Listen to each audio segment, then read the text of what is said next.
سڵاتان لێبێت گەڕانی ئەم جارەشمان دەست پێ دەکات.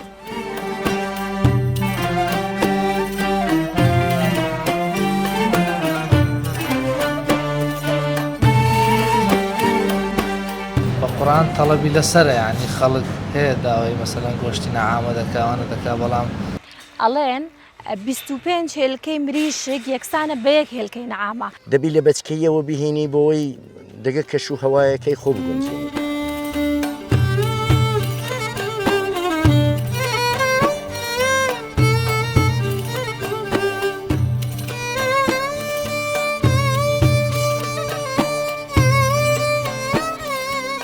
کە بەیانیان دەرت کرد لایانی کەم عاردەکەی پێویستی بە یەک دۆنمە بیتوانی غار بدات. ئەوە لە قوشتمان لێ نایەن؟ بەخۆی یەک دانەیان زۆر پیسە.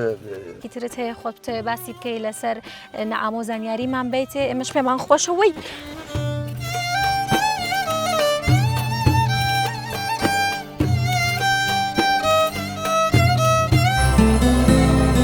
گەڕان شەممە کاتژمێرنەوە.